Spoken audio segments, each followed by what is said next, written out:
Arcane just finished. I'm overly stimulated and mentally unstable, so it's time to make a video. It will contain spoilers for Arcane Season 2, hidden details, theories, random thoughts, and everything I can think of. So if you haven't watched this absolute peak of a show, leave a like anyways, cause I need them to exist, and then go watch it. I don't really know what are you waiting for. With nothing else to say, we start with episode 7. At the very beginning, the disc that's always there is different. It's changed from Vi and Jinx to Echo and Jinx cause, you know, the episode is special. Throughout the episode, we can see pieces that will become the Z Drive. These are Ionian masks. Echo's earrings catch his attention and keep that information for later. This room is Benzo's shop, as we see in Season 1. On the reflection, he sees Jinx and not Powder, cause that's the reality he knows. Nice touch. The main difference are Powder smiles and Jinx doesn't. Jinx is more pale than Powder, and the obvious difference in makeup and eyes between the two. If you guys didn't have enough emotional damage, well, I'm gonna give you some more. On this version of her, Powder has a pink streak of her hair, obviously as a homage to Vi. But not only that, she also keeps with her all the time Vi's necklace, which was Founder's bracelet. This is a reference to the old Rabadon's death cap, and this one to that scene where they're beating the crap out of each other. Also, I didn't realize this, but her mom does it as well, and this show is just gonna keep kicking my heart, huh? If you were paying attention to the background like a freak like me, you will know that Silco was there before his appearance thanks to this, the scores for when they play darts. On this timeline, Vander still gives Felicia's cup to Powder. Jinx, I know you carry the stress and unbearable pain of mistakenly killing your friends, but you deprived Runeterra of that absolute beautiful unit of a specimen. Little Man is Echo's aka. It looks like after all these years, Claygor keeps greeting Echo the same way. Milo and Powder have a way better relationship than when they were younger. Powder is very attentive to her friends. She's listening to Claygor, but at the same time she's paying attention to Milo. Milo's crush is the Jinxer we saw on previous episodes. Apparently her name is Girth. The pencil Echo is using is the same, or at least very similar to the pencil Jinx normally uses. Vander is actually kinda right here. Remember, this is the same woman who learned how to use the runes by herself on a hideout with just the help of one book. This is the same alley as always, where Jinx went out back on Act 1. Heimerdinger says unusually long lifetime, cause he's immortal. Yordles, Heimerdinger's race, literally cannot die. And this is the place where Powder finds a piece to make chompers back in Season 1. Do you know what this shot reminded me of?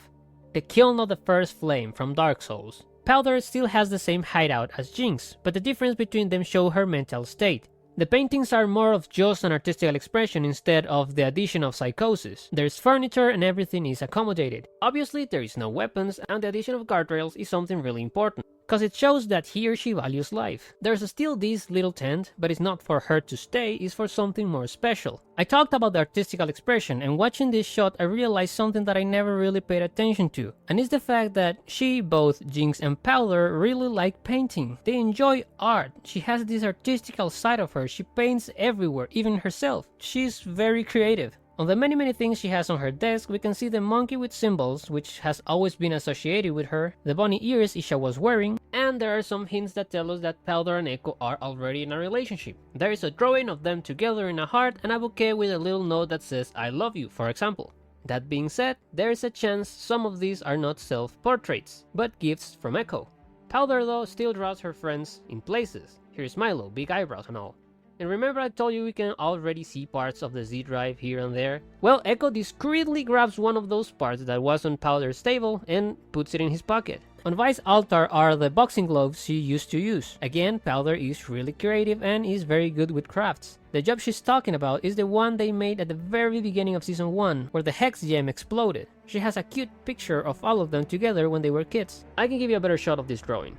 There. Without the big gap between both cities' progress, it looks like the inventors from Sun are developing innovations and going deeper in other types of sciences to help the city, instead of weaponry and more wrongful creations. Claygor and Milo are working on a hybrid plan that can feed off the gases from Sun with the goal of finally purifying the air down there. Echo and Powder were working on a zero-loss chemical energy cell, and it looks like one of their inventions is already helping the city and they are being produced for sale. Our first prototype launched right off the ramp and into the sump.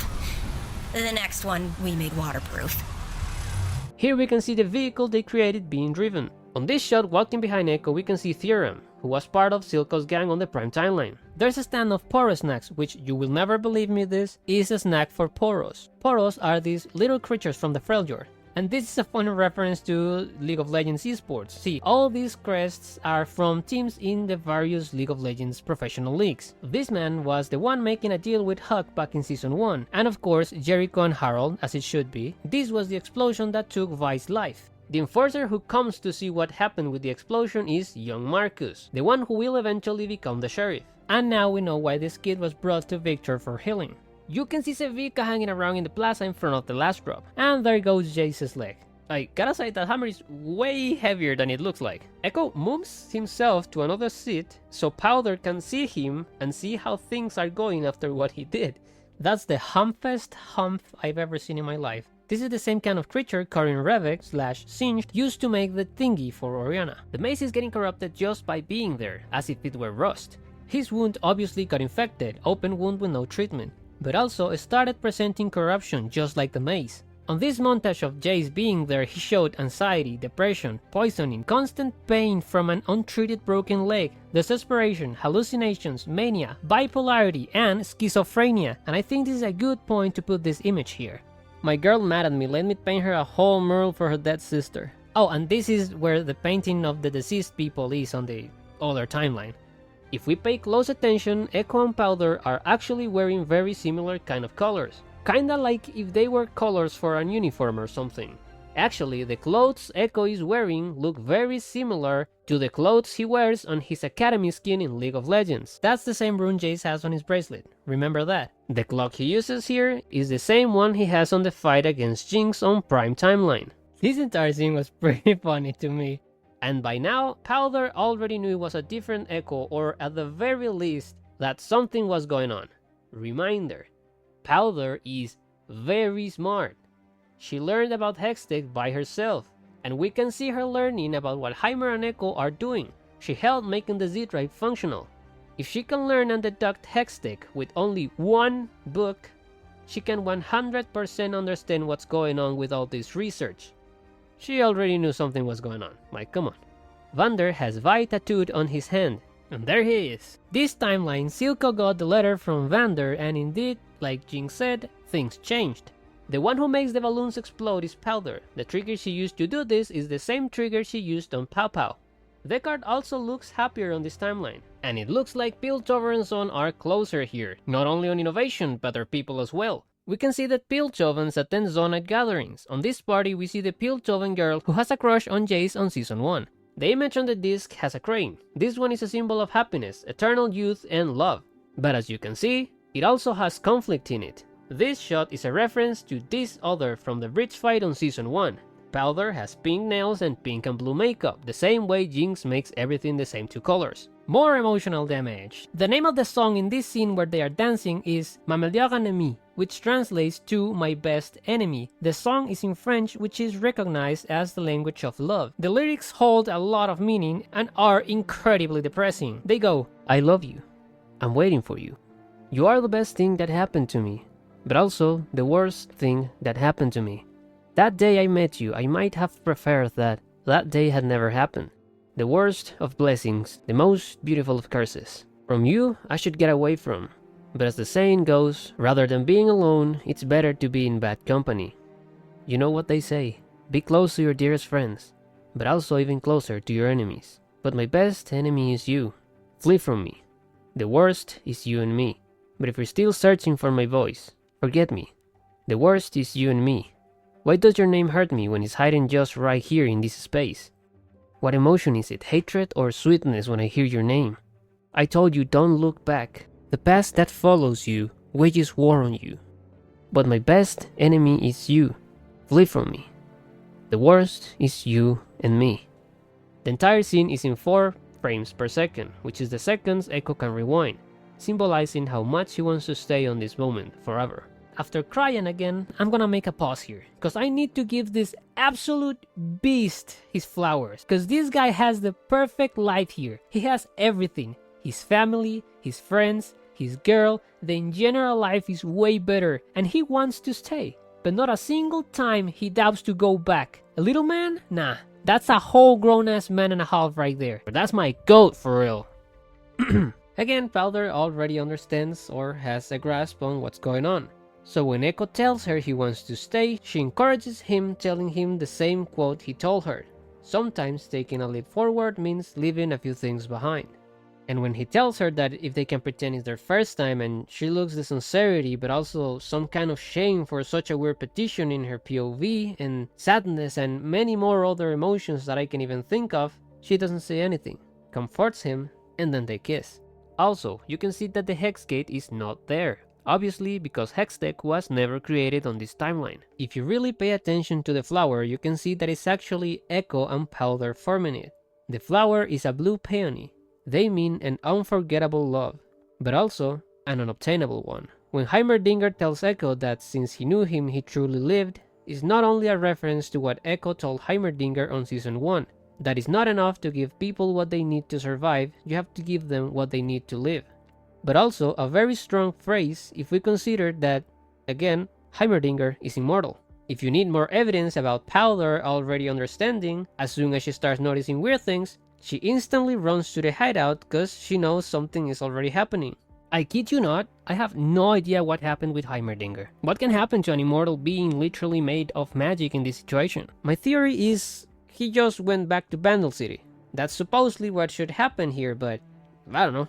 And well, Powder finally gets to see the other Echo she fell in love again. Probably just completely confirming what she already knew or finally connecting all the dots. Also, it's kinda messed up how the writers basically made this meme an entire episode. Also, I want to tell you a fun fact. Both Echo-centered episodes are the episode 7 in both seasons. The number 7 represents time. Episode 8. So yeah, this breaks my theory about the Solari. Forget that I said that. This is the place where Ambessa was teaching her how to be an asshole. Remember when I told you Arcane was the first time we've seen this magic? Well, it is, but at the same time, kinda not. Okay, here's the thing. These things are like stakes made with hemomancy. Yes, ladies and gentlemen, Arcane only watchers, hemomancy, the magic used to manipulate blood, is a thing in Runeterra. Actually, these stakes reminded me a lot of Briar's, which is a League of Legends champion, pillory. See the rose made in the floor? That's blood. It's like an entire ritual. It looks different from what we are used to in the universe, so might be like a mix of magics. This is not something new in Runeterra either. Also, I don't know if you prefer to me to just unravel some things that the show is trying to hide or not, so I'm gonna do both. First, I'm gonna hide it, then I'm gonna show it, and I'm gonna leave you somewhere when to skip if you don't wanna watch it. Okay, these things below the eyes of the sorceress are very important to recognize who she is. That's it. That's all you get here. Move. Okay. Are we alone? Yeah? Okay. That's clearly LeBlanc, man. Like, we knew, but now there's no doubt. Like, come on. I can basically assure you. Look at the nails here. That is LeBlanc, man. The magic was kind enough to give Mel a nice suit. And the fact that the sorceress mentions the Rune Wars is very convenient to me, cause I needed to talk about them later on this video anyways. The Rune Wars is a catastrophic event that happened many years ago, where the mortals on Runeterra used the war runes to fight each other. The wars were brutal and ended up erasing civilizations, land masses, and much of the recorded history of the planet. Also, I'm not gonna say much, but the Black Rose is trying to stop this, just saying. I got the necklace right, but there is so much mystery around this woman, bro. As an Noxian soldier, Rictus is buried vertically. Even in death, he's still standing. Ambessa gets teary eyes for Rictus's death. And now that's a lot of references to butterflies in Arcane, making allusion to the growth of the characters throughout the show. And here Victor is literally a cocoon. A lot of people were joking about Loris being Vander, and they got their moment of shine here. This room is the same room she sneaked in with Caitlyn in Season 1. Mari frowns as soon as she sees Vi, for a variety of reasons. Now, I need to talk about this scene and another one later related to this one, cause I think it's really important to understand what happens between the three of them on this act. And I've seen a lot of misunderstandings. Caitlyn hates Jinx, but there's this vibe, this feeling or teach about forgiving in Act 3. And Kate is not out of this. The first episode of Act 3 has Silco saying that the greatest thing we can do in life is find the power to forgive. and Caitlyn is willing to forgive Jinx. One reason could be the fact that she's exhausted. She says it. She has no energy to keep going. She's a human being and has her limits. The stress, the obsession, there's only much one can take, and she can't do it anymore. She realizes this. She's at her limit. She's literally asking Jinx to tell her anything in her defense. She doesn't have this need to kill her or capture her forever anymore. She knows she has been consumed by this hatred. And she realizes not only her, but Jinx is aware of their actions. They can't do anything to change them. They can't do anything to fix them. But they have to learn how to live with them. There's no redemption for them. And that's one of the things that make Arcane really special. These characters are human. They make mistakes and they grow from those mistakes. The second reason I will touch in the future, because like I said, there is someone else involved here. But before moving on, I need to clarify something. There's a big difference between forgiving and forgetting. Caitlyn might forgive Jinx, but she's never going to forget what she did. The round table for the council wasn't replaced, it was repaired with gold, which reminded me of a Japanese technique called kintsugi that can be related to the Japanese philosophy of mushin, which surrounds the concept of acceptance of change. Mel is happy to see Jace. She also shows concern when she sees his knee brace. But Jace acts in a negative way to seeing her. This brings a parallel to what was at the beginning. Jace was nothing but an investment to Mel before, but now she cares. And then Jace cared about Mel, but now he doesn't want to be related to her. Thankfully this didn't last. And I wonder if Jace already got treatment for that thingy, remember? The broken leg? This scene gets pretty funny if you check behind Mel and you see Victor just hanging around while they are arguing.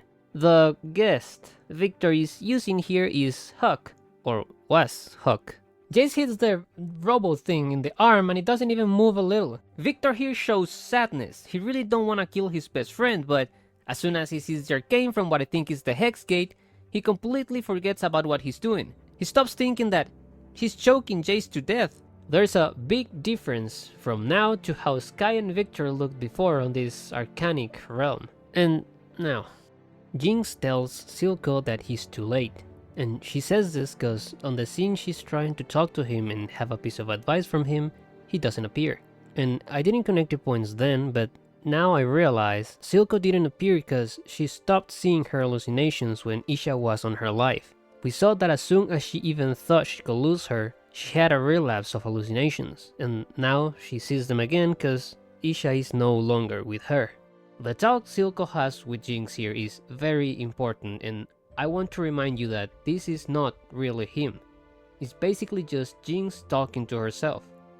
It is talked about killing being a cycle. Talked about oaths, codes, and commitments, which are these things that tie us to others. Talked about ourselves creating our own prisons with walls of self-doubt and accepted limitation. Jinx is Powder's prison. A girl who had mental health conditions that only were treated poorly and even at some point fitted. The self-doubt has two meanings. First, before being shimmered, Jinx wasn't fully Jinx. She still had doubts and she still trusted Vi. Second, when she goes full Jinx, she creates this person who's supposed to have no self-doubt, who's always sure of what she's doing. By I thought I could break free by eliminating those who deemed my jailers references this revolution, this idea that not only Silco and Vander had, but now Jinx is kinda being forced to accept as well, which will bring more killing. There's also the always present parallel between Silco and Vander and Jinx and Vi, where at some point they were willing to kill each other.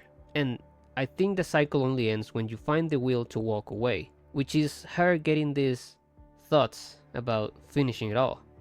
Again, in her head, to break the cycle, she needs to stop being here. This shot is a reference to The Fallen Angel, a famous painting by Alexandre Cabanel. I think this little detail of Vi instantly opening the cell as soon as Jinx agrees to her plan speaks a lot on how much she really wanted to believe she changed. Notice how Jinx says deserved and not a different word like should. She's telling Vi that she has earned the joy to be in peace with the person she loves. On this episode is the first time ever both League players and Arcane-only watchers have seen Jinx with her hair loose. Oh sweet summer child, if you only knew. And I wanna say, to Vi, what Jinx is saying here could mean a lot of different things, and keep that in mind for later. Since they want to be petty, they flee like cowards and they stay to fight. The army who tried to stop the Noxians had normal citizens with no training whatsoever. Even this young Kieran, who we also see in the alternate timeline. Only 9 brave people from Son joined the alliance to fight for the safety of Piltover, including the man who has a wife and a daughter, and Girth, not knowing they are doing this for something much bigger. And this is the scene where we see the second reason. First of all, I want to go back to where I said Jinx saying that she's gonna break the cycle can mean a lot of things to Vi. Because I've seen a lot of people saying that this is her reaction to her sister telling her that she's gonna do something bad to herself. But that's not the case. I need people to listen to what she says. I really believe she'd help. I was an idiot to trust her. She believes Jinx played her. She thinks Jinx betrayed her. She feels she chose wrong again. She's waiting to be judged. She's waiting for Caitlyn to say, I told you, but she doesn't. And the why is the second reason. Caitlyn trusts Vi. She accepted the fact that Jinx might have changed. She comes closer. She tells Vi that if she really thought she needed all the guards at the Hex Gate, and that she's getting predictable to her. And in these few words, Caitlyn has reassured Vi. She thought she was alone here, but no. Caitlyn also made the decision to let Jinx go. In Act 2, Vi begs Caitlyn to not change, and by letting Jinx go, even if some things have changed in her, she's still the same person who's willing to take the risk and give a second chance to someone she has all the reason to distrust. And if Caitlyn can make that decision, she can do it as well.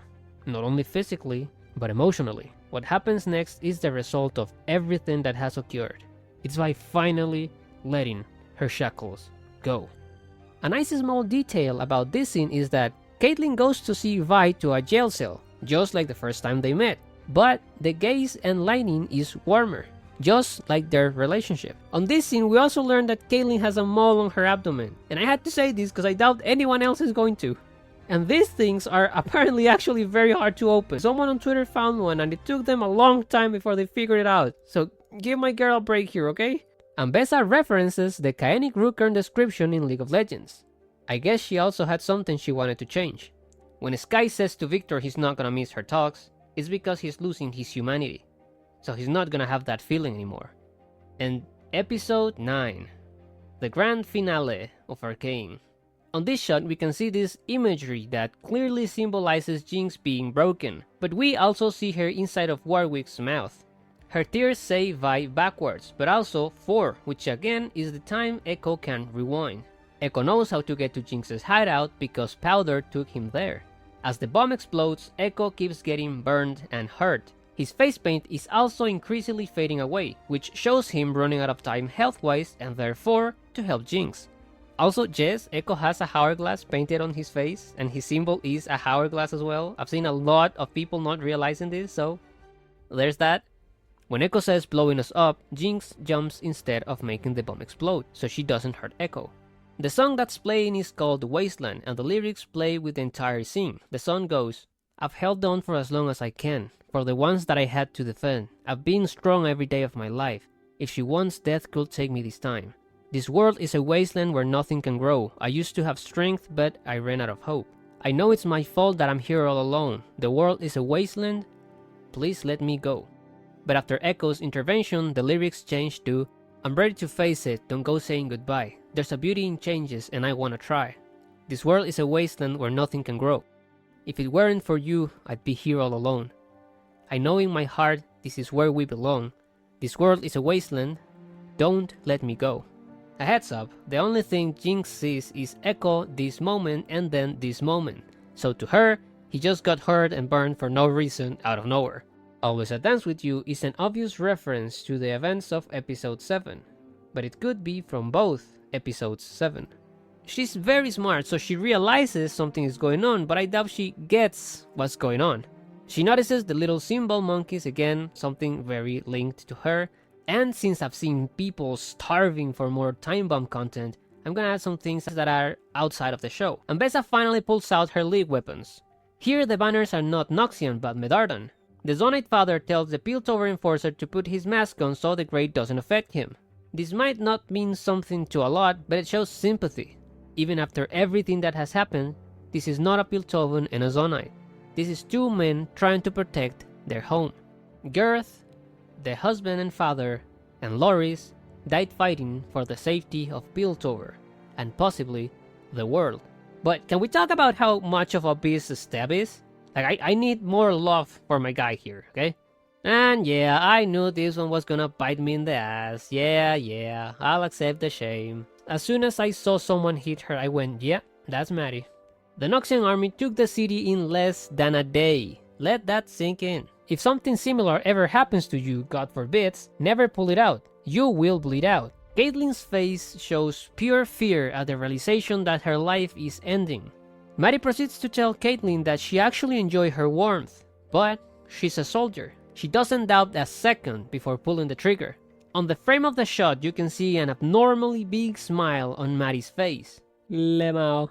Ambessa is normally the one who does the executions and the killings, but this time she tells Maddie to do it. She even looks away while waiting for Maddie to shoot, which adds to the point I made last video. Ambessa actually got a liking for Caitlyn, it's just that is not going to get in her way to achieve her goal.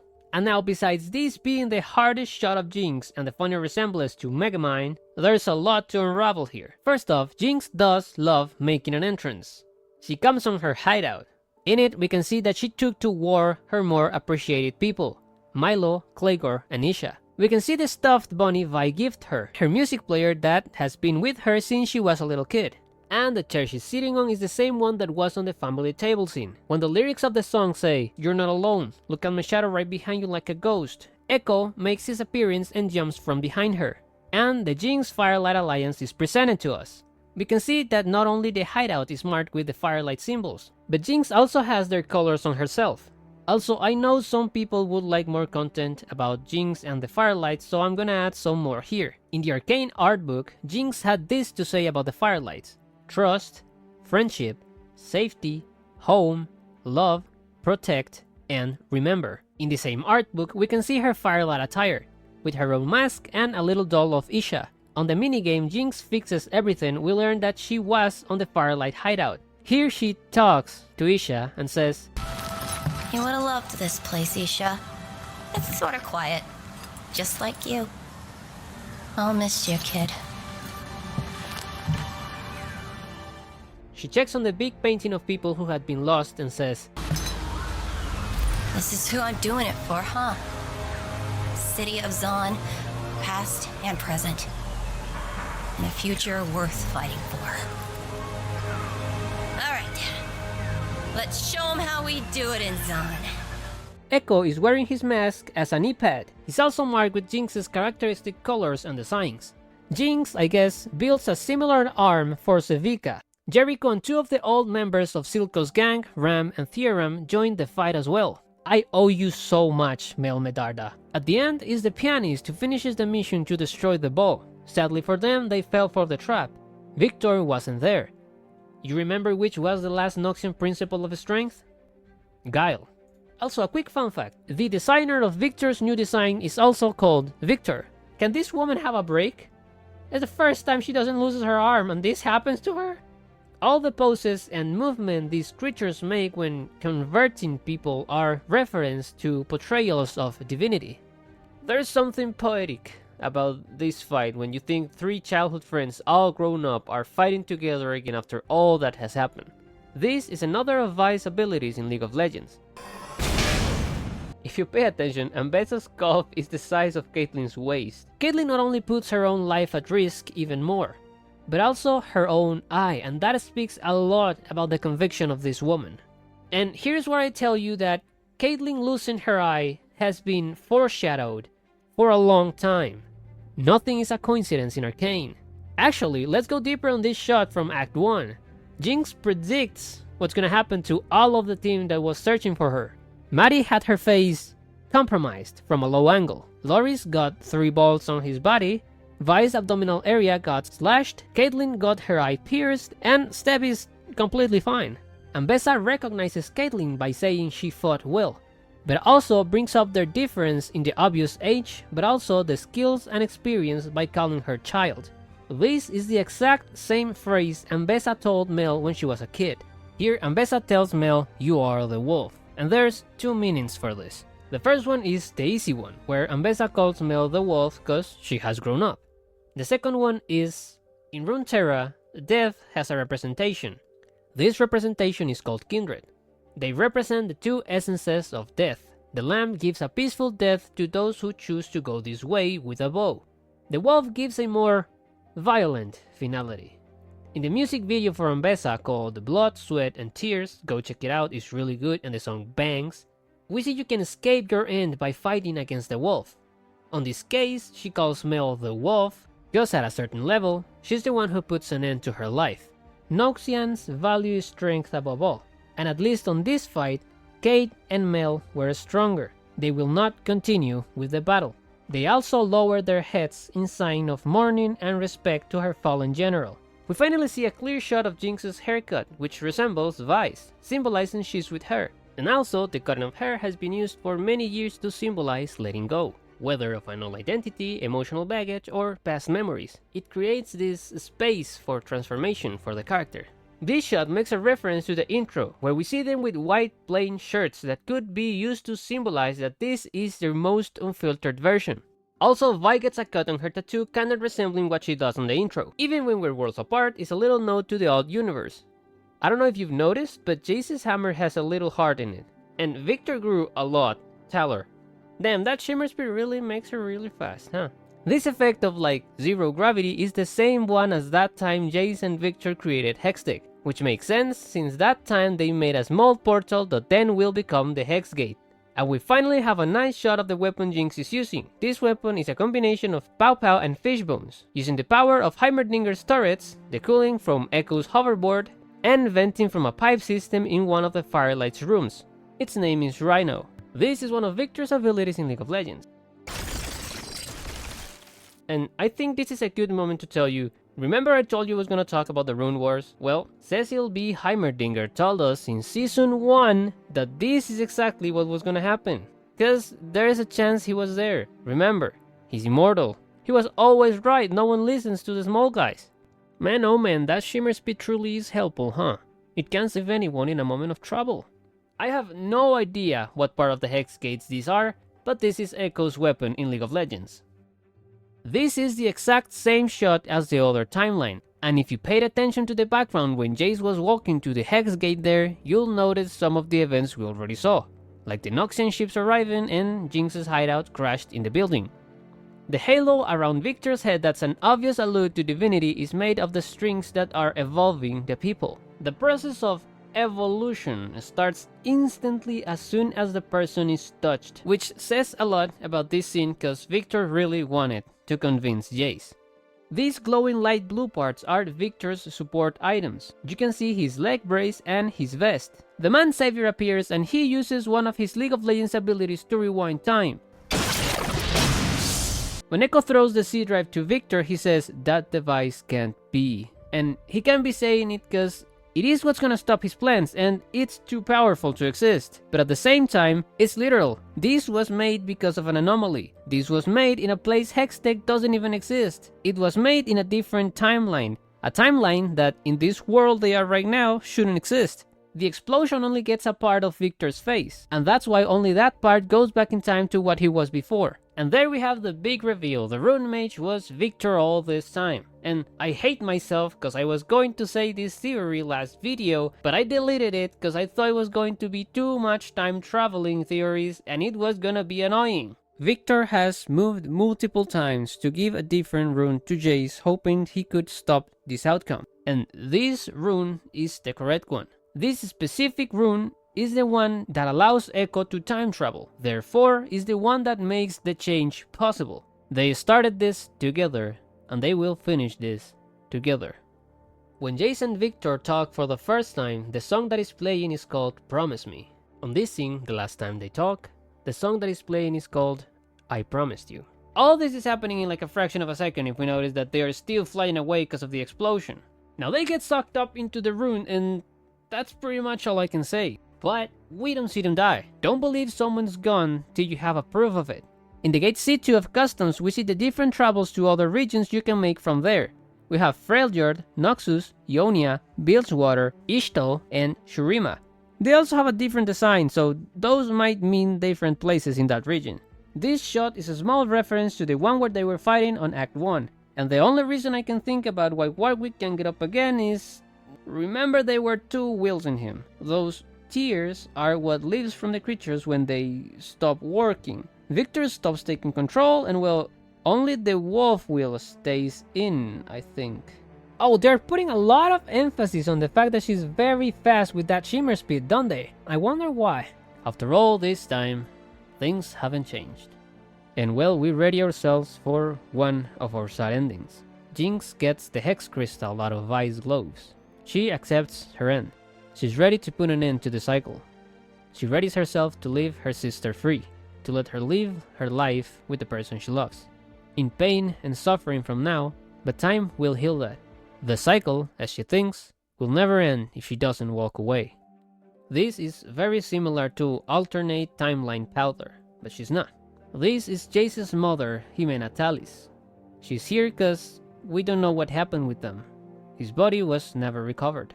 This is the family of the men who helped save Piltover. Pitsivika lost her arm again. The pianist, Scar, and the bird lady from the Firelights survived the war. Jace lived the hell, but Echo gave up paradise. I told you to pay attention to the earrings earlier, and Echo now has them on when before he didn't. This could mean something as simple as he never considered having them before because of his life. Or it could mean something like a connection to Powder, to the life he could have had. If we pay close attention to the paper, we can see that Echo wrote Powder. Those heads of houses or leaders who stayed to fight won a deserved place in the council. All of them. And a small but very important detail is the fact that Sevika is sitting in House Kiraman's seat in the council. Zon has House Kiraman's support. This is Oriana. It looks like Karin Revek got finally what he wanted. I don't know how is this even possible since Victor left and everything he transformed stopped working besides Warwick, but yeah. Also, I made sure to present to you the Noxian ruler last video, because I was hoping to have some kind of reference to him on Arcane. This crow is Swain's crow. Crows have appeared multiple times already. He has been there. He sees everything.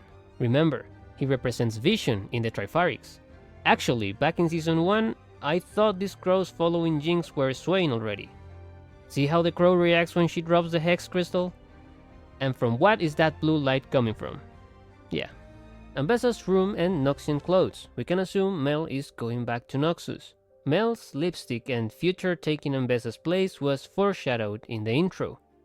Arcane starts with Powder singing the song her mother used to sing for them. And it ends with Vi humming that same song. Vi is handling things way better now. She's not having self-destructive tendencies anymore. She's just drinking a small cup of wine or something instead of drowning herself in alcohol. This time she has support. The bandages on her arms are off. She's not ready to fight. She's, at a certain level, in peace. The color of Caitlyn's eye patch is violet. When Kate asks Vi if she's still in this fight, she's asking her if she's still on her corner, if she can keep going or if she wants to get out after all that she has gone through. And the last words we, as an audience, hear from them are words of a peace. Yes, I am. Oh, yeah, and remember I said in the sad ending for Jinx that she was gonna walk away? Well, she actually runs away. Like, literally. She shimmer spits out before of the explosion. She gets out through the ventilation ducts. That's what Caitlyn was checking here. I told you getting her shimmered was one of the writer's best ideas. And she told us she was gonna write one of these someday. She got the will to live. She took those words and did exactly that. Walk away. Only that this time, with the addition of a close friend, someone who saved her life, words. Sometimes, taking a leap forward means leaving a few things behind. And that's how this journey ends. I want to thank everyone who worked on this masterpiece because it makes me feel a lot of emotions and I really appreciate the work and the passion put into it because I have grown fond of these characters throughout the years of, playing League, all these other games and learning about them through the lore. I love this universe and it really shows how much everyone understood this. This is my first time doing something like this, analysis and hidden details and all these stuff, so I hope it's good enough to be entertaining. And I also want to thank you for watching, and to those who comment as well. I really appreciate the kind words some of you have left. If you think it was earned, I will appreciate a like and a subscription, and yeah, I hope I will see you in the future for whatever comes next.